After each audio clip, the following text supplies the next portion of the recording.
นี่อย่างที่เราเริ่มเห็นในพระคัมภีร์เดิม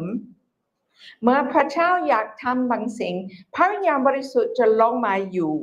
แต่จะมีเวลาไปด้วยไม่อยู่เสมอ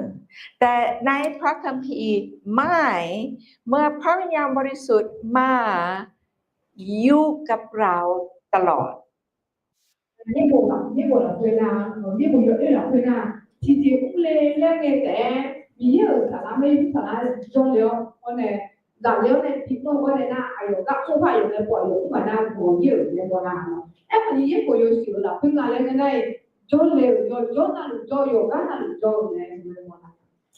นพระคัมภีร์เดิมคิดว่าผู้นำหลายคนเมื่อพระวิญญาณบริสุทธิ์มาเขาตื่นเต้นมากแต่เมื่อไปแล้วแล้วก็เขาไม่รู้จะเกิดขึ้นอีกแล้วก็กำลังรอจะกลับมาเมื่อไหร่因为有这两回来，那说咱俩很重要，就咱人来了，和咱俩这边呢，那个我们嘛是呢，我们是的咯，那ขออะไรอย่างก็ยกอะไรอย่างก็แต่หลังจากพระเยซูคริสต์ตายที่หมายครั้งแห่งพระเยซู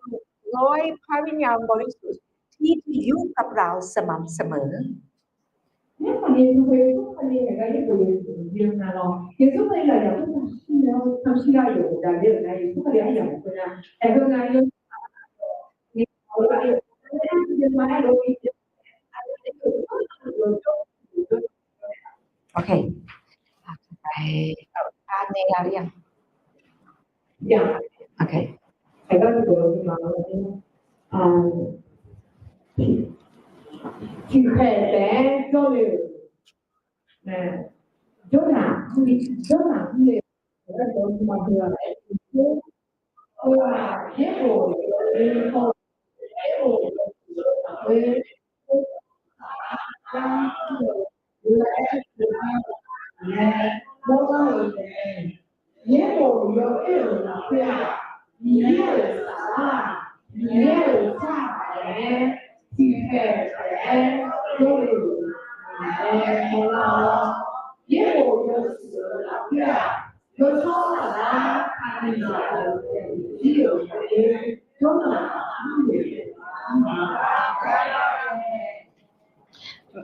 ไม่แน่คุณ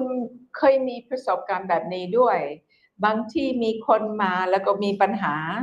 แล้วก็เขากำลังเล่าเรื่องแล้วก็กำลังคิดถึงฉันจะพูดอะไรกับเขาจะนุ่นใจเขายังไงจะอธิษฐานยังไงแต่เมื่อเปิดปากแล้วคำพูดออกมาคำอธิษฐานออกมาแล้วก็โอ้เป็นพระวิญญาณบริสุทธิ์กำลังพันเราแล้วก็เมื่อเสร็จเราอธิษฐานนุ่นใจแล้วก็กำลังคิดโอ้เพราะฉันไม่เก่งขนาดนี้แต่นี่คิดว่านี่เป็นพระวิญญาณบริสุทธิ์ผมอยากว่าเรื่องที่เราแล้วเราอาจารย์ที่มันคือว่าเกิดอะไรในกลุ่มชาตินะเช่นนะไอ้ว่าโอ้ในดิฉันที่อาจจะมาได้เราอาจจะไม่ได้ในมันดูแค่อะไรมาเราจะมาพูดของเดี๋ยวเราจะคือสิ่งที่เราพูดสิ่งที่ผมอยากพูดสิ่งที่เราน่าเรื่องอะไรที่นะเนี่ยดิฉันอยากจะสื่อสารกับมันคือเนี่ยผมอยากว่าสิ่งที่น่าจะคืออะไรเยอะอะไรเรื่องที่อะไรนี่โอเคเบอร์สี่เราเห็นพระวิญญาณบริสุทธิ์บนชีวิตของผู้เผยพระวจนะในเวลานี้คนที่เชื่อพระเจ้าไม่มีพระคัมภีร์อ่านแล้วก็เราใช้พระคัมภีร์รู้พระเจ้าพูดอะไรในเวลานี้เราต้องให้ผู้นำผู้เผยพระวจนะได้รับบางสิ่งมาจากพระเจ้าแล้วก็ออกไปแล้วก็ประกาศพระเจ้าบอกนี่แล้วก็เราจะเห็นคำผู้เผยพระวจนะที่อยู่บนชีวิตของคนที่จะบอกเป็นผู้แทนที่จะบอกพระเจ้ากำลังบอกว่าอะไรก็คือบางวิญญาณ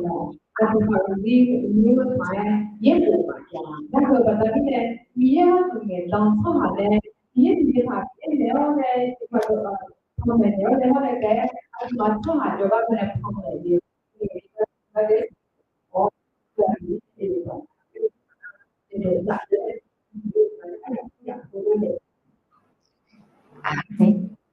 그래가지고 정말 막 그거에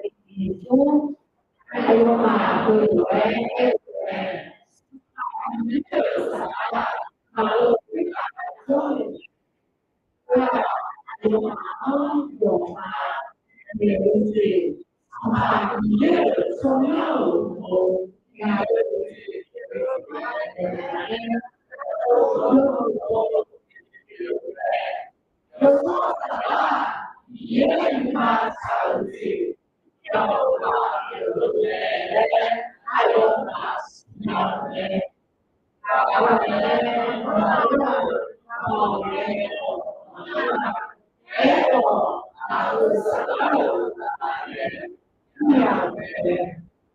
โอเคนี่เป็นคำพูดของผู้เผยพระวจนะผู้แทนของพระเจ้าที่เขารู้สึกว่าเป็นพระวิญญาณบริสุทธิ์กำลังนำเขาพระวิญญาณบริสุทธิ์ที่ให้เขามีคำเปิดเผยใจของพระเจ้าเรียกคนที่ไม่ที่มีออกมากลับมาหาพระเจ้า 이거 중에서 정말 그런 예술랑 그런 요구가 나도 나도 안돼 어디가 이게 나라고 내가 또 나한테 그게 좋아요. โอเคห้าอันนี้ 이게 달란 요가요 비싸요. โอเคในพระคัมภีร์เดิมมีเรื่องเรามีเอลียาแล้วก็เอลิชาแล้วก็เอลียาเป็นผู้เผยพระวจนะอยู่นานแล้วทำอัศจรรย์เยอะมากแล้วก็ทุกคนรู้จะเป็นเวลาเอลียาจะกลับไปอยู่กับพระเจ้าเอลิชากำลังมาแล้วก็จะเป็นคนแทนเอลียา 그거는 아니고 엘리야는 얘가 미역국에서 처음 왔다. 그래서 사실 여기 이름하게 아주 그래서 이제 비싸다 아니야. 엘리샤나 엘리야 เอลียาเป็นผู้เผยพระวจนะที่ทำยิ่งใหญ่มากพระคัมภีร์บอกว่าทุกคำที่เขาพูดไม่ได้ตกเกิดขึ้นโอ้ประทับใจมากกับผู้นำแบบนี้แล้วก็เอลิชาเห็นเอลียามีของประทานแบบนี้แล้วก็อยากอยู่ที่อยากเรียนรู้ทุกสิ่งทุกอย่างแล้วก็หลายครั้งเอลียาจะบอกว่าคุณเอาอะไรคุณเอาเพราะว่ากำลังถามตลอดเวลาสุดท้ายเอลิชาบอกว่าผมอยากมี2 เท่าที่ซาลามีแล้วก็เอลียาบอกว่าโอ้ขอเยอะมากแต่ถ้าว่าเห็นผมกลับไปที่สว่างคุณจะใจรับแล้วก็เอลิชาอยู่ที่มองดูเขาตลอดเวลาจะไปเมื่อไหร่จะไปเมื่อไหร่เพราะว่าผู้เผยพระวจนะบอกว่าอีกไม่นานจะไปอีกไม่นานจะไปแล้วก็เขาอยู่ที่กำลังรอเพราะว่าอย่าเห็นเขาไปเพื่อจะได้รับความเจิม엘리야는 미국에서 얘를 용해 떠는 거 또 내가 용해 많으니까 막저리 이야기 나가서 좋아하고 근데 정말 미국에서 그 아이들이 좋아라 그러면 인생은 아이고 컨택으로 그뭐 인터넷 어디에 어떻게 알아요? 제가 소개해서 아이고 뭐냐를 보면 얘기는 아니지만 근데 이제 너무 진짜 그 이야기를 중에 오후 레노버 하나당 해버리 나 우리도 너나 뭐 แต่นี่เป็นภาพที่เราต้องเรียนรู้ฉันเห็นนี้เป็นผู้รับใช้หลายปีมาแล้วจะมีคนหมายขึ้นมาแล้วก็เก่งมีความประทานเก่งแต่เขาไม่อยากอยู่ในอำนาจของคนอื่นอยากไปแล้วก็ทำทุกสิ่งอยากให้ทุกคนเห็นพระเจ้าอยู่กับฉันแล้วก็หลายครั้งเริ่มเป็นคนเก่งแต่สุดท้ายเพราะว่าไม่ได้อยู่ใต้อำนาจของคนที่จะสอนไม่ได้จบดีนี่เป็นภาพสวยงามหาผู้นำที่คุณประทับใจแล้วก็ยุดชิดกับผู้นำนี้แล้วก็บอกว่าความเจิมของคุณอยากมีในชีวิตของฉันด้วยอยากอยู่ชิดเพื่อจะได้รับมาจากขอบคุณ네, 그래서 가본 선생님이라가 미래사 이야기요. 미래사 또 무슨 말이에요? 그냥 거기서 그냥 처음으로 배우가 너무 좋아해.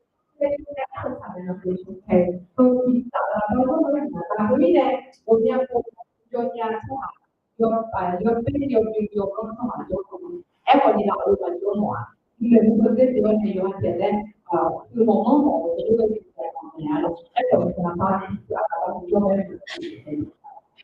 แล้วก็ในเรื่องนี้เมื่อเป็นเวลา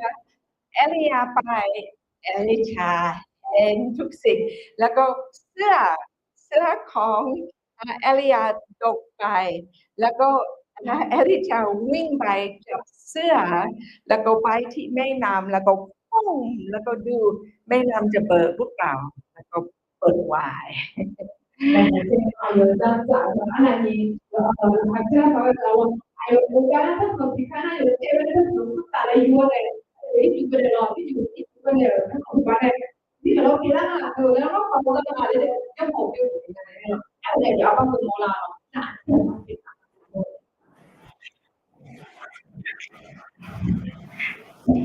ฉันเห็นซาลาโลพยายามสั่งคนแทนเขาหลายปีตอนนี้เขาจะสั่งผู้นำสั่งแต่สุดท้ายผู้นำนี้รู้สึกว่าไม่อยากอยู่ที่นี่อยากออกไปแล้วก็ทำเองแล้วก็คนมีใบซาลาโลจะสั่งอีกหนึ่งคนออกไปสั่งอีกหนึ่งคนออกไปบุญที่เป็นคนที่สี่ซาลาโลไม่ได้เรียกบุญที่เพราะว่าเป็นพี่น้องของเราบุญที่ยอมอยู่ใต้อำนาจของซาลาโลแล้วก็คิดว่าเราจะเห็นบุญที่มีสองเท่าที่ซาลาโลมีแต่ซาลาโลพยายามทำกับคนอื่นแต่เขาไม่ยอมบุญที่เป็นคนแรกที่ยอม이게 아주 바로 여기 일반 실패를 안쪽에 그래서 범위하라 여기 지나세피가 엘리야를 막 지고 요한에 야란 지겨나 요한 jormane 이도 에버니 아프티가 저 아자로 존에 사로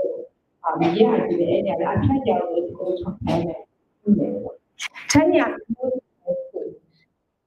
ถ้าว่าคุณเห็นผู้นำที่ประทับใจผู้นำที่มีของประทานที่ดีพยายามทำทุกสิ่งไปรับใช้แล้วก็อยู่ชิดแล้วก็พระเจ้าจะอวยพรคนแต่เมื่อเราคิดว่าอยากทำเอง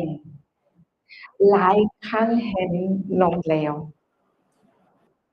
그냥 그 남들의 남편이랑 뭐 뭔가 나 무슨 거에 좀 연락 오죠. 내 요즘 거에 청태어로 아주 막 청태에 그냥 유언의 청태가 아주 유언이 엘리가 우리 생각을 내가 내가 요래가 요래가 사람들이 呀，แล้วก็ต้องยอมรับไม่มีผู้นำที่สมบูรณ์แบบที่ไม่มีจุดอ่อนที่ทำทุกสิ่งเพอร์เฟกต์ไม่ใช่เป็นผู้นำเป็นมนุษย์เป็นมนุษย์แล้วก็จะล้มเหลวแต่ต้องอยู่ที่เขาทำเก่งแล้วก็หยุดชิดเพื่อคุณจะได้รับความเจิมที่อยู่กับเขา 那还是从台湾那边回来，เราชนนะอาจจะจากที่เนี่ยอาจจะน้องของอาจจะจากตอนที่เรามาเจอที่ยาเนี่ยอาจจะเดี๋ยวนี้แม่ผู้หาที่เนี่ยอาจจะเราคนนี้มาดูน่าจากเขาที่ยาแล้วเป็นอาจจะเราดูเราก็วันนี้อยู่กับอาจจะมีเนี่ยเราชนอาจจะเป็นอาจจะหาดูหัวคือเป็นในด้านหลังเดิมเลยนะโอเคนี่เราจะอ่านเรื่องนี้เราเพิ่งเรียนวิทยาลัยโสดมาเราปีนี้ตัววิทยาลัยวิทยาลัยนอกก็สาวปีใช่เลยเอ็กโอและสิ่งเดียวนอกจากเราตัวแทนผู้หญิงนะนอกจากนอกจากมีเรื่องเราตัวหน้าอายุโมดีอายุอายุ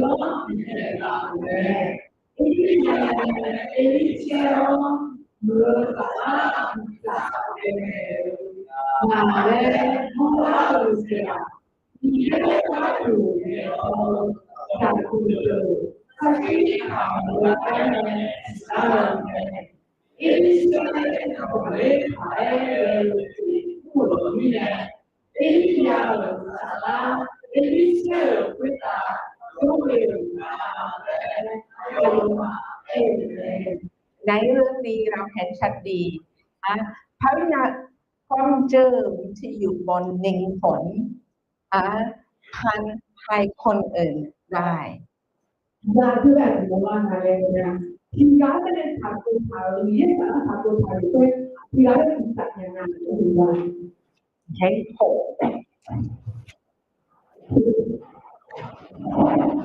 มีเยอะสาระโหมีเยอะสาระโหสาระพอมุ่งผลไอ้คนเราเนี่ยมีทุกมีเยอะที่มีเรามีเยอะมีเยอะเลยแต่มีทุกมีเยอะสาระแต่ที่พูดนะเอ๊ะเรื่องสาระลงมาไอ้เราเลยที่อยากอาสาลงแรงเราที่อยากมีของเราเป็นทางเป็นการพูดที่พูดโอเคในหลายครั้งในประสบการณ์ที่เรารู้สึกทรงสถิตของพระเจ้ารู้สึกพระเจ้าอยู่กับเรานี่เป็นพระวิญญาณบริสุทธิ์เราเห็นมีคดีกษัตริย์เดวิดล้มแล้วกษัตริย์เดวิดวุ่นวายกับผู้หญิงบัทชีบาแล้วก็พระวิญญาณบริสุทธิ์มาให้กษัตริย์เดวิดแทนความบาปตัวเอง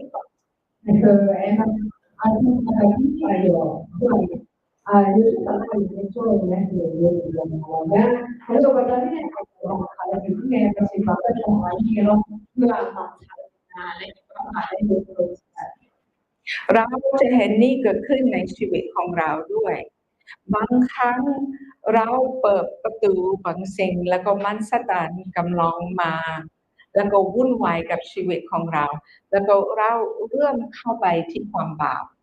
แต่เป็นพระวิญญาณบริสุทธิ์ที่จะมาเปิดเผยบอกว่าไม่ไปต่อกลับมาอันนี้ที่ผมเลยแม่อันนี้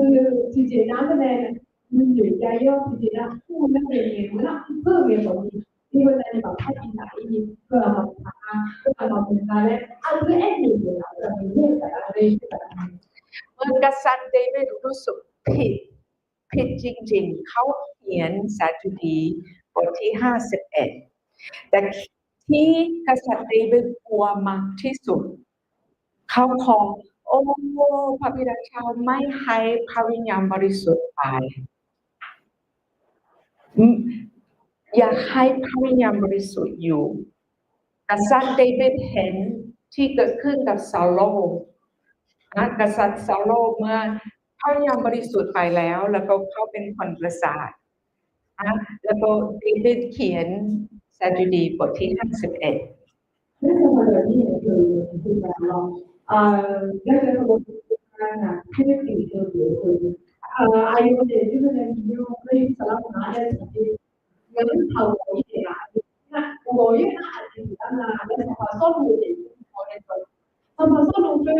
người bị như này ảnh hưởng như là ảnh hưởng đến ngồi với cái ảnh hưởng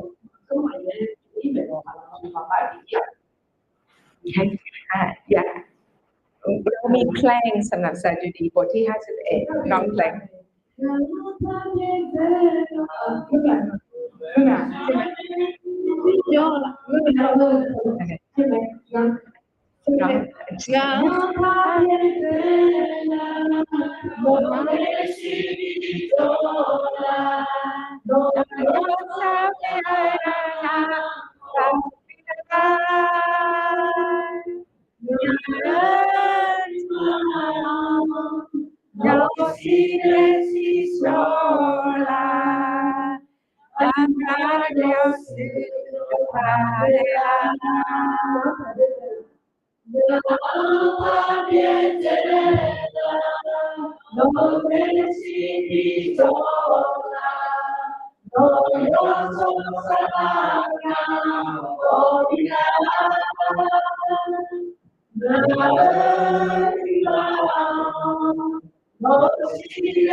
ขอบคุณพระเจ้า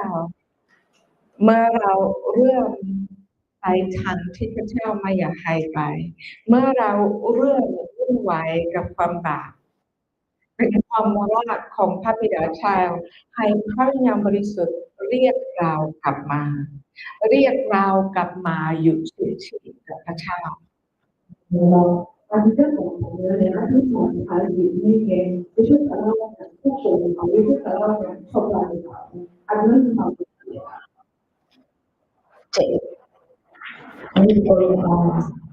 นี่เราสามารถเป็นพอถือว่ามันก็พอมีเยอะมากถึงจอมขายในที่เด็กคนที่เราอันนั้นมีในดินโซ่อันนั้นมีอยู่ที่ทะเลน่า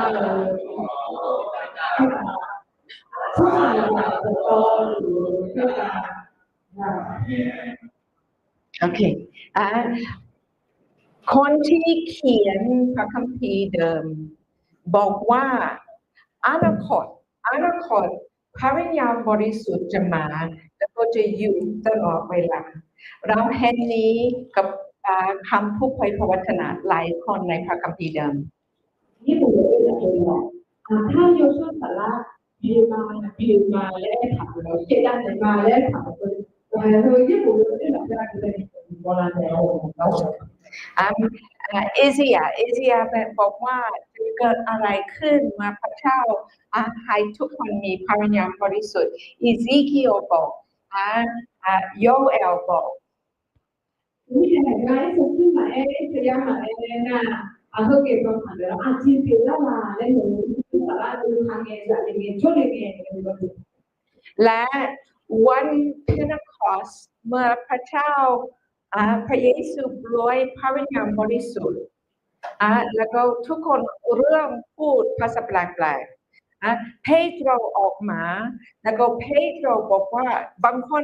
เห็นทุกคนกำลังพูดภาษาแปลกๆแล้วก็บางคนมองดูแล้วก็บอกว่าคิดว่าเขาเมาเหล้าแล้วก็เปโตรออกมาบอกว่าไม่เมาเหล้าหรอกแล้วก็เขาบอกว่านี่เป็นที่โยเอลพูดก่อน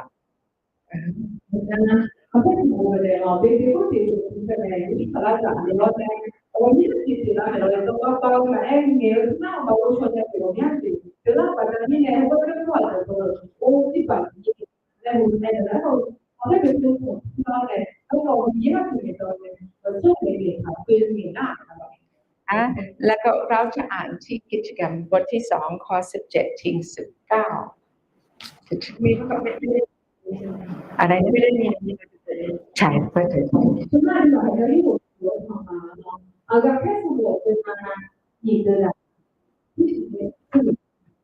เคเปโตรใช้คำพูดของโยเอลที่โยเอลเขียน800 ปีก่อนในวันนี้จะเกิดขึ้น Sebenarnya ya, gue kajiannya itu kita nele, kita nele tentang apa, kita tuh. กิจกรรมบทที่2ข้อ17ถึง19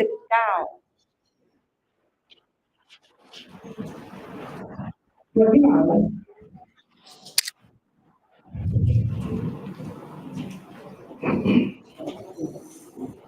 Aku tidak tahu sama, berarti apa? Tapi kemudian itu nanti juga jadi ya. Kalau kemarin nanti besok dia perlu apa kalau anak bisa itu kita kalau salah tidak benar lalu kami akan dia perlu boleh mau juga boleh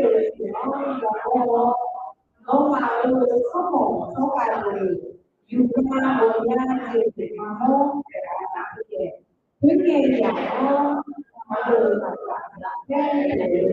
dan kita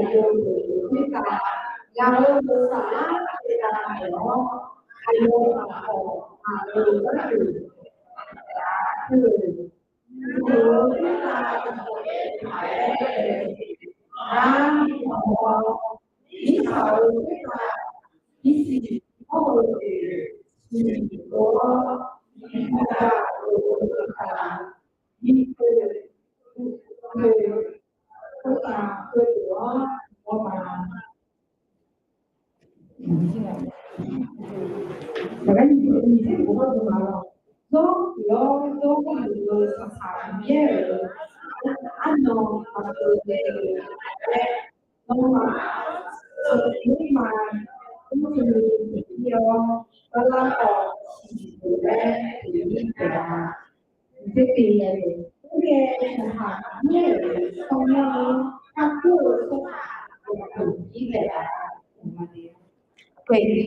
ผู้เผยพระวจนะโยเอลเขียนนี้800 ปีก่อนหนึ่งวันพระเยซูจะตายที่ไม้กางเขนแล้วก็ปล่อยพระวิญญาณบริสุทธิ์เมื่อปล่อยพระวิญญาณบริสุทธิ์คนจะเห็นนิมิตคนจะรู้ใจของพระเจ้าเพราะว่าพระวิญญาณบริสุทธิ์กำลังมาอยู่กับเขา800 ปีก่อน ก่อนพระเยซูปล่อยพระวิญญาณบริสุทธิ์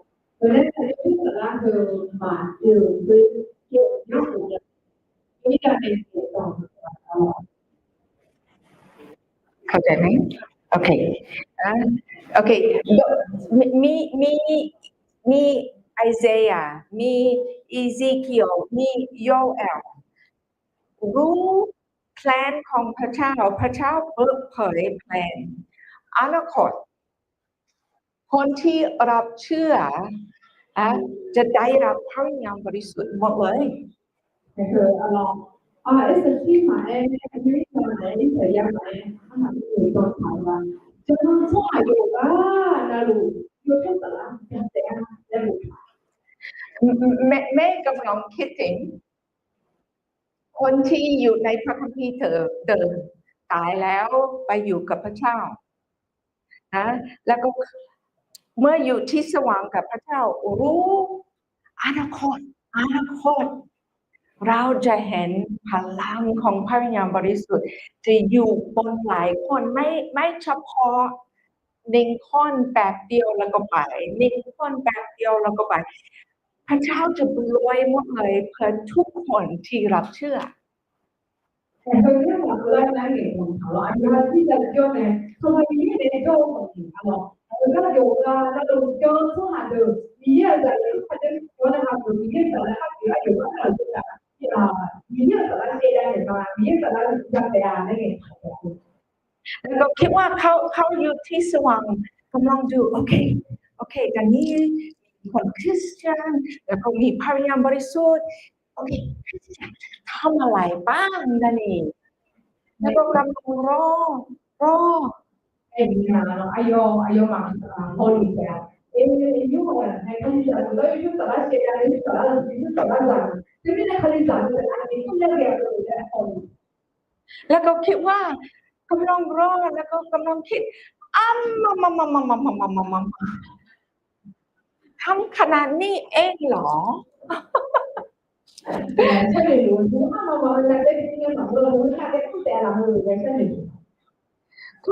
คนคริสเตียนกลัวพระวิญญาณบริสุทธิ์แล้วก็ไม่ใช้อำนาจที่พระเจ้าอยากให้มันสตันกำลังล้อทุกคน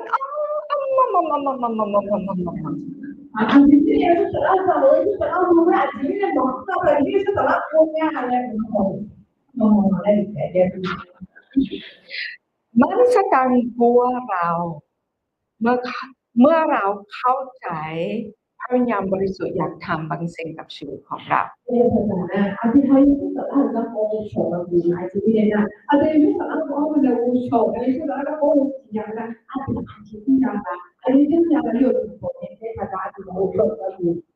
รู้เขาเห็นคนคริสเตียนอยู่แล้วก็อยู่ที่น้อยใจฉันไม่เก่งพระเจ้าใช้ชีวิตของฉันไม่ได้พระเจ้าจะใช้ผู้อื่นแต่ไม่ใช่ฉันโอ้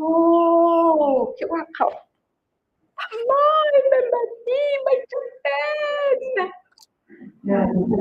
오해가 발전하느냐 없느냐를 같이 발전하냐는 일반인들이 어떻게 잘하게 그것도 하루민의 감사하고 그 어제가 เรามีความคิดพระเจ้าจะอยู่กับคนพิเศษผู้นำพิเศษแล้วก็ความเชื่อจะอยู่กับนิ่งพิเศษเท่านั้นแต่ไม่ใช่พระวิญญาณบริสุทธิ์อยากอยู่กับทุกคนแล้วก็เมื่ออยู่กับเราทุกคนเป็นพิเศษ나도 저도 일단 이해가 가서 내가 이해를 해서 이걸 내가 근데 나 막내라고 아버님 막내라고 이해가 사람이 누가 아니고라도 저는 요거는 같이 봐 ดูเพื่อนบ้านบอกว่าฉันเป็นคนพิเศษเพราะว่าพระวิญญาณบริสุทธิ์อยู่กับฉันพูดกับเพื่อนบ้านฉันเป็นคนพิเศษเพราะว่าพระวิญญาณบริสุทธิ์อยู่ข้างในฉันค่ะไม่มีคำว่าพิเศษพูดยังไงฉันไม่เป็นคนทั่วไปไม่ว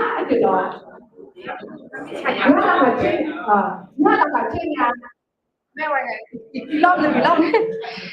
ฉันไม่เป็นคนทั่วไปพระวิญญาณบริสุทธิ์อยู่ข้างในฉันเป็นซูเปอร์ฮีโร่เพื่อพระเจ้า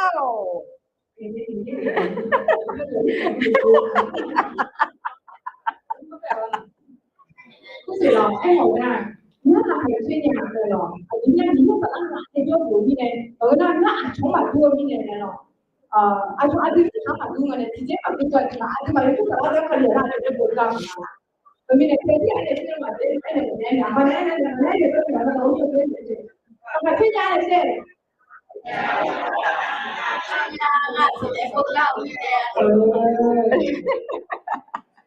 Okay,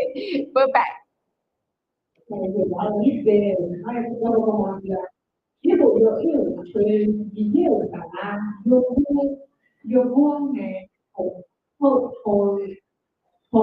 요번에 요번에 rồi thì chúng ta đi xuống phải là người ra cái phải là các bảo không chỉ có cái mà từ đó không có rất là như là chúng ta thôi cái là không phải là tham dự là không được ra và đưa ra từ โอ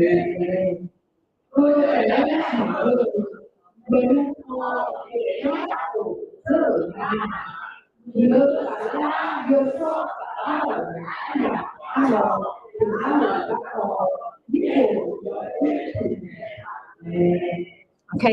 เมื่อเราดูพระคัมภีร์เดิมตั้งแต่ปฐมกาลพระเจ้าสร้างโลกนะทิ้งนาลขายเราเห็นทรีอานุภาพทำงานด้วยกันเราเห็นพระวิญญาณบริสุทธิ์ออกมาพระวิญญาณบริสุทธิ์จะมาอยู่กับคนผู้นั้นช่วยทำบางสิ่งแล้วก็ออกไปในขณะที่มาอ่านของเป็นของในท้องในคอนเสิร์ตเนี่ยโยกเอาไปลองคือพอเนี่ยมีแต่ก็แม่ในช่วงนั้นในโยกในโครงการแม่ของอยู่ในที่เราสามารถชมเขาในเขาโตมีที่จะอยู่ในตัวอย่างการโบราณอย่างเราเป็นภาษาอังกฤษมาอยู่แล้วแต่พระเจ้ามีแพลนยิ่งใหญ่เมื่อพระเยซูคริสต์พระบุตรของพระเจ้าใดที่มันไม่ขังแข็งในหลังจากนี้ในพระคัมภีร์ใหม่พระเจ้าจะปล่อยพระวิญญาณบริสุทธิ์เต็มที่เพื่อลูกของพระเจ้า那有我们不可以还有修的还有那还是有什么ที่พี่น้องเราที่เยอะแต่ละไม่ก็ต้องแบบเชื่อมาแล้วก็มีเยอะก็เข้าใจแบบที่มันผิดที่ยังเราผิดเนี่ยก็เลยผิดเนี่ยทั้งหมดนี่เป็นข้าวดีสำหรับเราไม่ได้อยู่ในพระคัมภีร์เดิมเราอยู่ในเวลาที่พระวิญญาณบริสุทธิ์จะอยู่กับเราตลอดเวลานี่เป็นข้าวดีมากผู้นั้นที่เราเอาไว้อยู่ที่นี่นะเราจะยืดตัวได้แบบตัวที่จะที่ยังไม่ได้ทำอยู่ไอ้คนนี้อาจจะเนี่ยที่ยังอยู่เนี่ยตัวเนี่ยตัวไอ้ตัวใช่ไหมคะโอเคอยากเพิ่มบทที่2ไหมจะให้คุณค่ะโอเคเรามี15 นาทีแล้วก็จะเริ่มบทที่2แล้วก็จะให้ซาลามาบูซานำนี้เพราะว่าจะเร็วกว่ามีภาษาเดียวคือจะเริ่มนิดหน่อยโอเคจะไม่รู้จะทิ้งที่ไหนใช่ถูกต้องใช่โอเคชีวิตในอาชีพเราตัวที่เราเลือกในงานที่เป็นที่มาเลยเยอะเลยและที่ยาเราตัวที่เราแบบนี้นี่แหละตัวนี้นะยังต้องสาระเขียนในงานเราไม่ได้สิ่งที่เราที่มาเลยคือต้องสาระที่ต้องเวลาคือต้องสาระที่แก่ที่ว่าเมื่อต้องสาระเดี๋ยวและที่สุดผู้อ่านเลยเมื่อต้องสาระที่ที่ตัวที่อ่านเดี๋ยวเอาแต่ออก有多少啦？自己的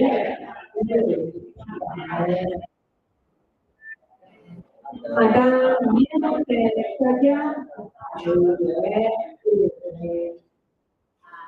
有多少啦？也เราแม่ไปต่อโอเค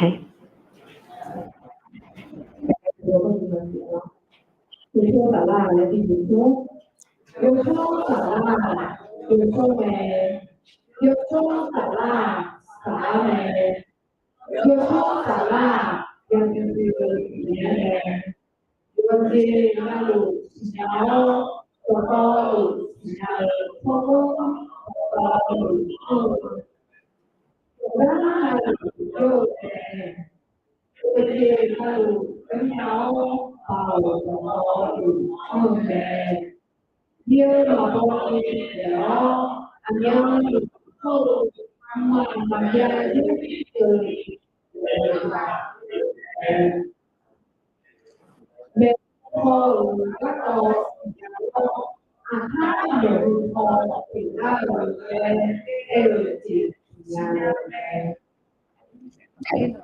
ตอนนี้โอเคฉันอยากอธิบายหนึ่งอย่างที่หลายคนเข้าใจผิดสำหรับพระวิญญาณบริสุทธิ์นี่บอกว่าพระวิญญาณบริสุทธิ์เห็นอนาคตของเรารู้อนาคตของเรา我们说是感觉是很大个我感觉是这个是ที่จริงก็อะไรในแกชอบของงานหรอที่สารงานอธิษฐานด้วยอย่างที่คนเราเป็นผู้ใหญ่ถึงได้แล้วโอเคฉันอยากขอโทษจะทำแบบนี้โอเคพระเจ้าของเราพระเจ้าพระเยซูกับพระวิญญาณบริสุทธิ์อยู่ข้างนอกเวลาเราอยู่ข้างในเวลาอันนี้เนี่ยอันนี้คืออะไรงานอันอย่างแบบเป็นยงพอดีมีเยอะมากเลยสุดที่มีเยอะนะโอเคฉันจะพยายามอธิบายโอเคนี่เป็นเมื่อที่อาณาภาพสั่งโลกโอเคแล้วก็หลังจากนี้เวลานี่เป็นเวลาหลายพันปีโอเคเราต้องอยู่ข้างในเวลาแต่พระเจ้าพระเยซูกับพระวิญญาณบริสุทธิ์อยู่ข้างนอกแล้วก็เห็นทุกสิ่งในอดีตแล้วก็เห็นทุกสิ่งทุกอย่างในอนาคตแต่คือเนาะแต่ก็นุ่มนะอาจารย์ที่เกิดแล้วเป็นที่เราสุดที่เยอะเลยอาจารย์เนาะนั่นก็ถึงจะทำนะเบอร์อธิษฐานอันเวลาได้อย่างนี้แล้วอันอย่างอธิษฐานฉันจะช่วยผมเนี่ยถ้าผมเนี่ยถ้าผมอันอย่างที่โอเคฉันจะทำแบบโอเคแล้วก็พระเจ้ารู้พระเยซูจะกลับมารับเราเมื่อไหร่นี่สร้างโลกที่นอนแล้วก็พระเยซูกลับมารับเรานี่เป็นเวลาเพราะนั้นแบบนี้จะเป็นยังไง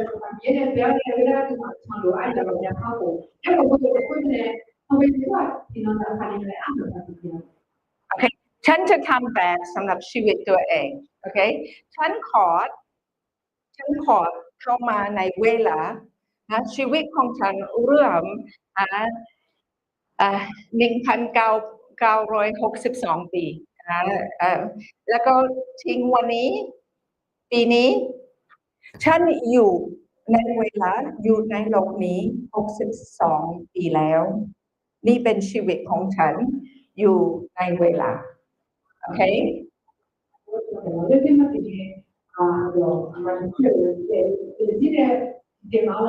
有那其他人家国际情况的，哎，你说出来的你他你这样我就出来了，所以那觉得好，很重，你明天都在重做过了以后都有的，แต่ผู้เป็นน้องอยู่ในนั้นไม่ได้ย้ายอย่างที่เรามีพระเจ้าที่รู้อดีตของโลกมีประสบการณ์ทุกสิ่งทุกอย่างและรู้ทุกสิ่งทุกอย่างที่จะเกิดขึ้นด้วยที่อยากช่วยฉันกับชีวิตของฉัน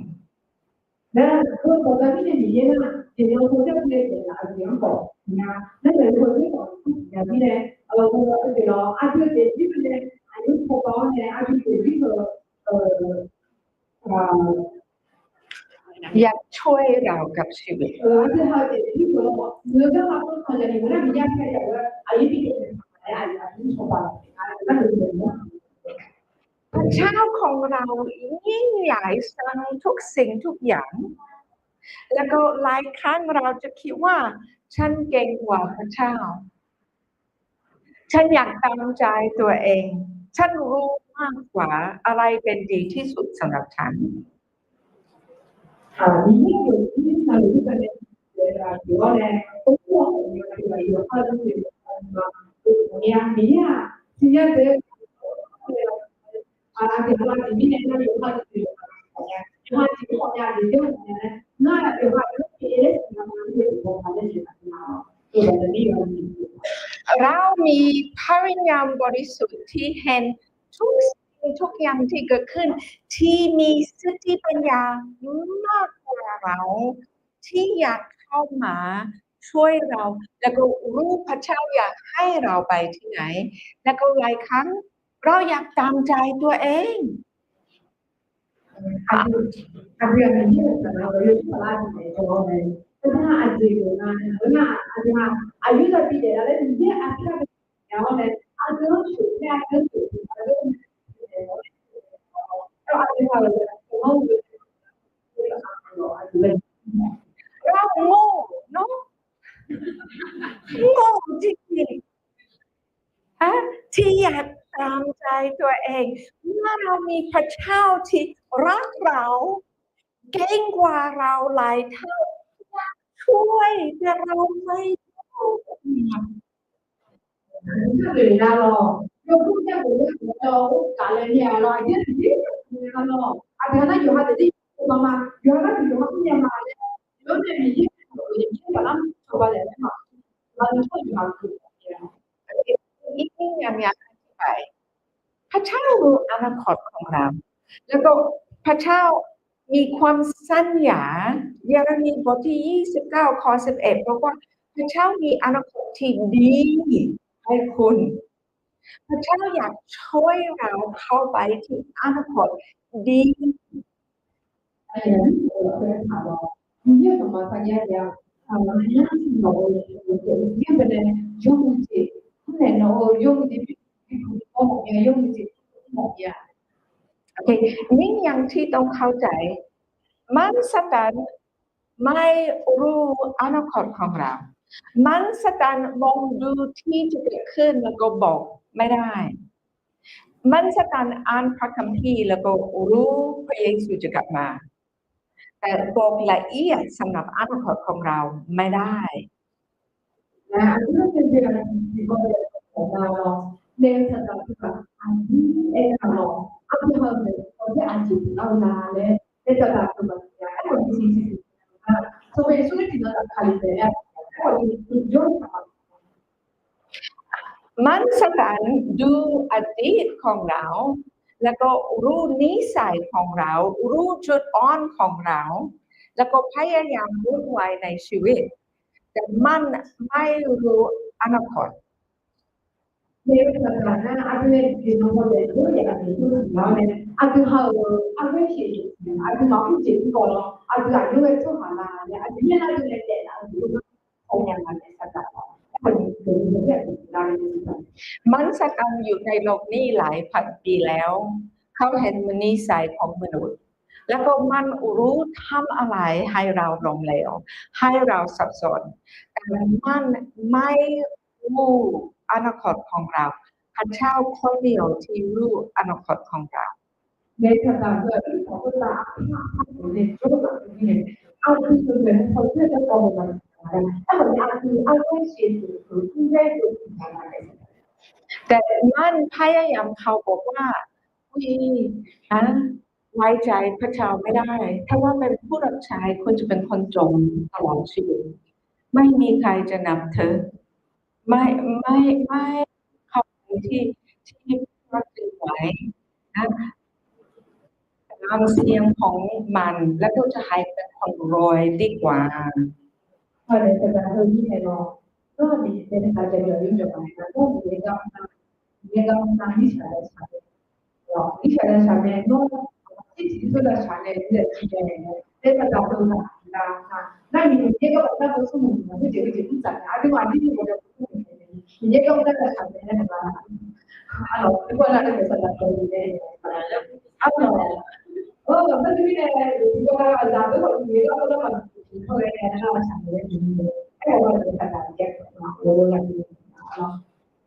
ทุกคนในโลกบอกว่าให้เรียนพระคัมภีร์ทำไมจะเสียเวลาไปเรียนพระคัมภีร์ไปทำงานช่วยครอบครัวดีกว่า no, non è ma non si dà, di come io più quelle cose, insomma, ma dammi da cose che no. พระเจ้าให้เราของขวัญพิเศษมากพระวิญญาณบริสุทธิ์ที่อยากเข้ามาแล้วก็ช่วยเราแดกเสียใจช่วยเราเดินในชีวิตนี้ แต่เราต้องไว้ใจพระวิญญาณบริสุทธิ์อยากให้เราเข้าไปที่อนาคตที่ดีที่พระเจ้าเตรียมไว้ก่อนสั่งโลก พร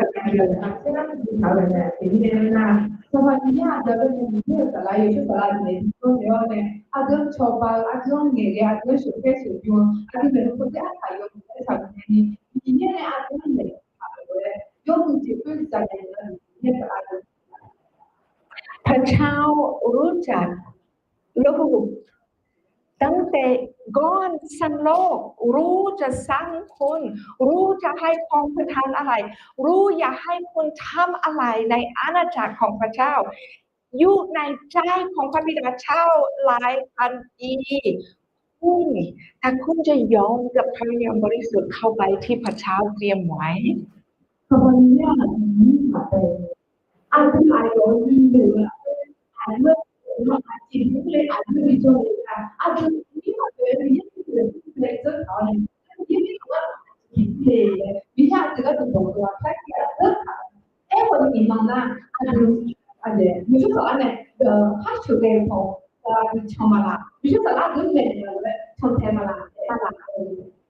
ฉันจะขอโซโลมอนมาเล่นกีตาร์นิดหน่อยให้แม่ได้ไหมแล้วก็อยากให้ทุกคนยืนขึ้น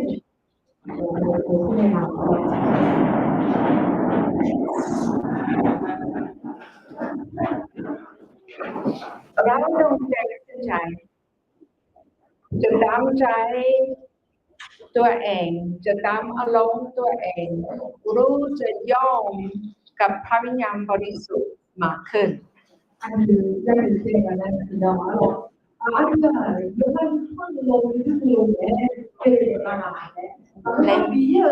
ม่ต้องร้องเพลงเล่นกีตาร์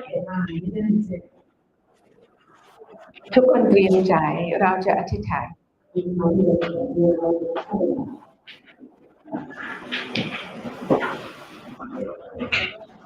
ขอพระบิดาเจ้าเราขอบคุณพระองค์เราเรียนหลายสิ่งหลายอย่างแต่ก่อนกลับบ้านวันนี้เราอยากเรียนรู้ยอมกับพระวิญญาณบริสุทธิ์อย่างนั้น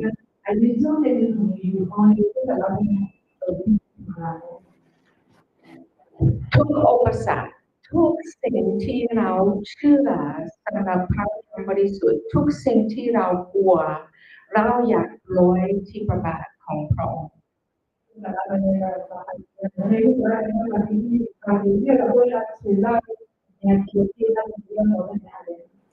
กได้รับทุกสิ่งทุกอย่างที่พระองค์อยากใส่ในชีวิต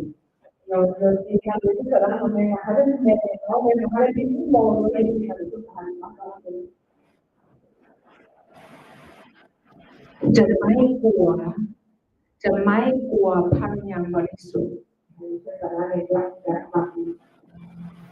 อยากเป็นคนที่ยอม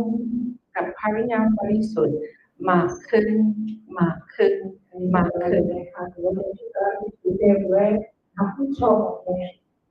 ฉันอธิษฐานเพื่อนักศึกษาเมื่อกำลังเดินทางกลับบ้านเขาจะสัมผัสทรงเสด็จของพระองค์อยู่กับเขา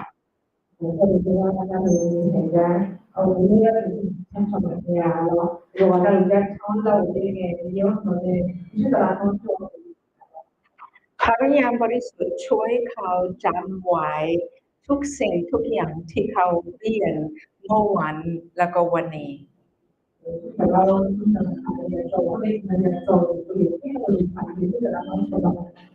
ช่วยเขาเดินในความจริงเดินในทุกสิ่งที่พระองค์เปิดเผยให้เขา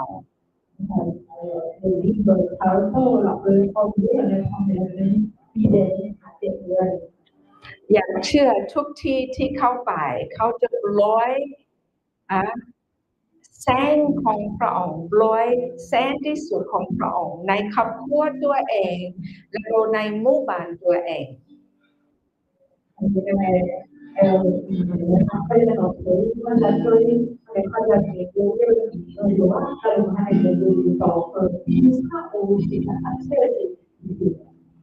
เราอธิษฐานขอพระองค์เก็บทุกคนให้อยู่ปลอดภัยทิ้งเวลาเดินหน้าเมื่อเรากลับมาแล้วก็เรียนต่อ